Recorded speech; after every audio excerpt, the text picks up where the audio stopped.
Breaking news share మార్కెట్లో కోట్లు కొల్లగొడతాం రూపాయికి రూపాయి చెల్లిస్తాం అంటూ ప్రజల నుంచి కోట్లు వసూలు చేసి బోర్డు తిప్పేశారు. నెల్లూరు జిల్లా కావలిలో జరిగింది ఘటన. నిర్వాహకుడు సుభాన్ను పోలీసులు అదుపులోకి తీసుకున్నారు. ఇద్దరు కానిస్టేబుళ్లు అతనికి ఏజెంట్లుగా పనిచేస్తున్నట్లు ఆరోపణలు వస్తున్నాయి.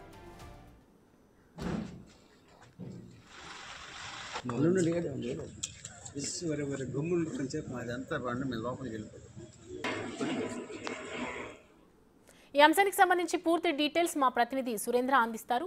సురేంద్ర, అసలు ఈ ఘటన ఏ విధంగా వెలుగులోకి వచ్చింది, ఏం చెప్తున్నారు ఏజెంట్స్? సౌమ్య, నెల్లూరు జిల్లాలోనే కావల్లో మనీ స్కామ్ తరహాలో భారీ మోసం కలకలం రేపుతుంది.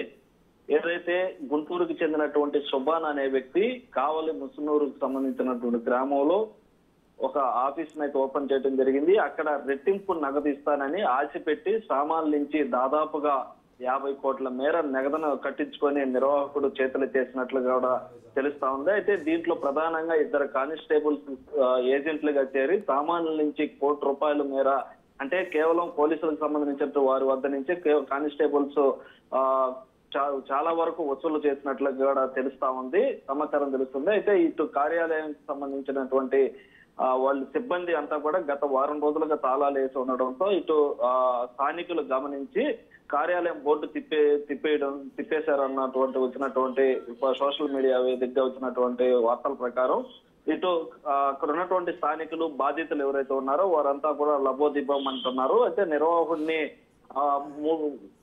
ఆఫీసు మూసేసిన 3 రోజుల తర్వాత నిర్వాహకుడు ఎక్కడున్నాడు అన్నటువంటి విషయాలపైన పోలీసులు ఆరా తీశారు. ఇటు బాధితులు ఇచ్చినటువంటి ఫిర్యాదు మేరకు ఈ యొక్క కేసు నమోదు చేసి ఆ కార్యాలయానికి సంబంధించినటువంటి ప్రధాన వ్యక్తిగా ఉన్నటువంటి సుభాన్ వ్యక్తిని అదుపులోకి తీసుకున్నారు పోలీసులు. ఇటు షేర్ మార్కెట్ పేరిట భారీగా మోసం చేశారన్నటువంటి వచ్చినటువంటి వార్తల నేపథ్యంలో, ఇటు బాధితుల నుంచి వచ్చినటువంటి కంప్లైంట్ నేపథ్యంలో ఇటు లోతుగా కూడా పోలీసులు దర్యాప్తు చేశారు. చేస్తున్నటువంటి క్రమంలో ఇటు కావలి మరిచెట్టు గిరిజన కాలనీలో అనంతార్థ అసోసియేట్స్ ఒక కార్యాలయాన్ని ఏర్పాటు చేసి అక్కడ ఉన్నటువంటి కొంతమంది స్థానికుల దగ్గర ₹1,00,000 కట్టించుకొని లక్షకి నెల 6,000 ఇచ్చే విధంగా ఏర్పాటు చేయడం జరిగింది. అయితే అదంతా పోలీసులు తెలుసుకున్నటువంటి విషయంలో అక్కడ పోలీస్ కానిస్టేబుల్ ఏజెంట్లుగా ఉండడంతో అక్కడ ఉన్నటువంటి ఏజెంట్లు కూడా సస్పెండ్ చేసినట్లు కూడా మనకు సమాచారం తెలుస్తా ఉంది. అయితే ఇటు ఎట్టకేలకు సీరియస్ గా తీసుకున్నటువంటి భారీ స్కామ్ కావడంతో